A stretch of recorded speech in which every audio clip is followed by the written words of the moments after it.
The worst game visits the SoCal Retro Gaming Expo. On the Sunday day of the SoCal Retro Gaming Expo on June 8, 2025, there was a tactical alert that arose from protests over ICE actions in the area. As 2,000 National Guard troops moved in, I made my way through the downtown Los Angeles area towards the Pasadena Convention Center. There were no incidents on the way down. Into the vertical line, generation Atari.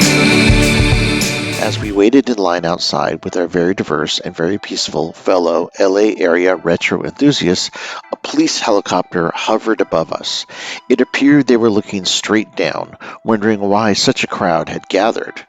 I want to say it was because they were protecting the gathering, but I'm sure they had no idea what was going on, saw this crowd of mostly young people, and were trying to figure out what they were doing.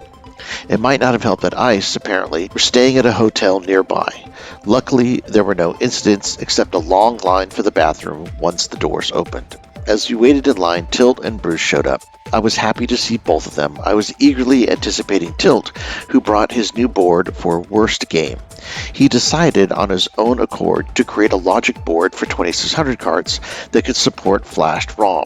He opened the case so I could see his work. He got the images for the game screen and the ITVB logo burned onto the PCB. It was thrilling to see in person, a game I made for the Atari 2600 on a cartridge, the perfect start to my first visit to a retro game show in many years. I'd like to say that the show floor and vendors were a panacea of Atari age goodness, but I'd be lying to you. There were lots of vendors, and the tables were set up in a really interesting way where there was enough space between them that you could circle fully around most of them. Most of the vendors were very friendly, and we even spied Pat the NES punk selling his books. The space was large, maybe 6 times the size of the SoCal Vintage Computer Festival, but different. These were mostly small retro game shops and eBay sellers, with very little of the show and tell at the VCFs. Most of what was for sale was from the Nintendo age. In fact, very, very little was from the Atari age. There were almost no computer games to speak of. A couple IBM PC games, a few Commodore 64, almost zero Amiga or Atari ST. I would surmise that much less than 1%, maybe 0.1% of the product on sale came from before 1985.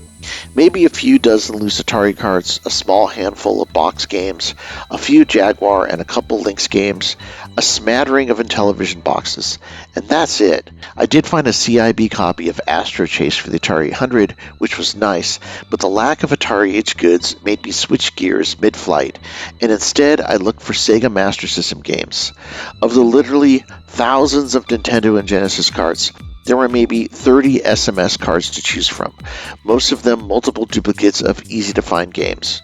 This might have been a symptom of going on the last day, Sunday. As one vendor said, his stuff had been well picked over by then. So next year, my goal will be to hit on the first day and see what I find. But I don't think it'll be much better. It's obvious these shows are really millennial nostalgia. Not that there's anything wrong with that, but it's still a bit disheartening. Still, I carefully looked through every booth twice. Being old and Gen X, I realized I could come off as an asshole no matter what I did, so I tried to be careful and polite. I found that a smile and a nod went a long way to build an instant rapport with almost everyone. Speaking of nods, the one nod to the Atari age was a table manned by David Crane, Gary Kitchen, and Dan Kitchen, selling their 3 titles from Audacity Games. I own all of them, so I said a quick hello. They did not recognize us, even though we've interviewed them multiple times and even hired them to make games for us in the 2000s, but alas, we are still randos in their universe. One of the reasons to attend on Sunday was to go to their panel at 1 p.m. We made it inside, and there were about 20 people there to hear them speak. I have to say, the SoCal Retro Expo really let these guys down for this panel. There was no moderator and no tech person to help them with the PA, so they sat about 20 feet away and tried to talk loud. Of course, they are older, and so are we, and no one can hear as well as they used to, so a lot of the time they were strained to hear and understand what they were saying. They also strained to hear the questions Jeff and I asked them. This was kind of a travesty. Added to that, the Tetris competition in the room next door was loud, and the cheers wafted through the mostly vacant panel room. It was like a double smack of discs. These were the pioneers of the industry, being drowned out by kids playing a game that was basically stolen by Nintendo from Atari Tengen in the 80s and forever presented as their own. It was like a microcosm of everything I truly hate about the game industry post-Nintendo, a company that managed to, through somewhat illegal business practices, and admittedly a lot of great games, drown out everything that came before. I wanted to go back and talk to the Audacity guys, but they packed up early and left. Maybe because of the poor treatment they received in their panel discussion. But I digress. The gameplay area was large. There were lots of consoles to check out and even some board gaming. Before we went for lunch, Tilt, Jeff, and I found an Atari 2600 Junior and occupied it to test the worst game. It felt sort of like a guerrilla operation, putting this untested cart in someone else's machine, but it was also thrilling to see if the cart worked on the game room floor. I stuck it in and turned on the console, and like magic, the game fired up, so I tried to play it. And you know what? With the joystick, it was actually not that bad. I have to say, making the worst game is no easy thing to do. It was actually kind of fun to play. The next step is to get a printed label, and then I will have my very, very limited edition Atari 2600 game. While the Tetris competition was annoying while in the panel room, I have to say watching it was something else entirely. The kids, mostly kids anyway, competing had otherworldly skills. We were mesmerized and stood to see how one of the heats turned out. I can see why people were cheering. Watching the competition was sublime. It occurred to me then that some here probably think Nintendo invented Tetris. While watching it also occurred to me that it's probably the best single-screen game ever made. You cannot win Tetris. It's inevitable that the game will end. It really came from the time before Nintendo. It kind of capped off the Atari age of gaming, before the narrative age of video games started in earnest. Even if people here don't outwardly appreciate Atari age games, by competing in a game of Tetris, they were celebrating the age, even if they didn't realize it. We capped off the day by playing a few games in the free-to-play arcade before parting ways and going home. There was a diverse set of people at the SoCal Retro Expo. Every color, creed, and gender represented. No one seemed to care about any of it, and for good reason, as everyone was there to kneel at the altar of the games we love so much. Games that come from a time of physical media, when playing multiplayer was mostly playing with your brother or sister or a friend on the couch, sitting inches away while friendship and bonds were formed or lost in real time, and while playing games that were abstract representations of real-world activities. It was a place where reality was created between the gaming participants who were there in person, not by the comments on the online game stream. After I left and drove home, I made it just through the gauntlet of downtown LA before all hell broke loose. I saw a few cops in tactical alert looking nervous, watching freeway entrances on the 110, but mostly it was all fine.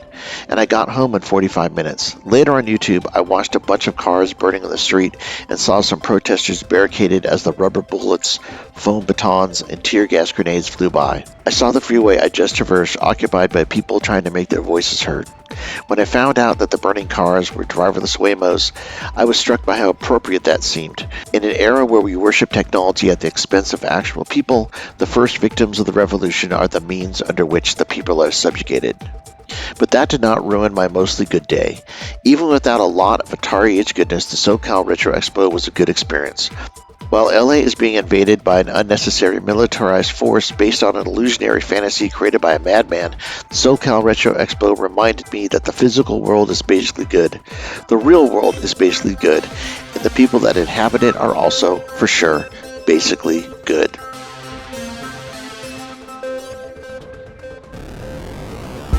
We were children of the Silicon Revolution, an X generation conscripted to fight the console and home computer wars. A product of an analog 70s childhood, we came of digital age in the 80s, believing we could affect the world 8 bits at a time. Armed with joysticks, full-stroke keyboards, Jolt Cola, and MTV haircuts, we proceeded into the vertical blank. There, we stayed up late at night, devising incantations from D&D rulebooks and beginner's all-purpose symbolic instruction code. Video games were the match, and programming was the fuse, as the infinite possibilities of the digital world exploded into the internet age to come.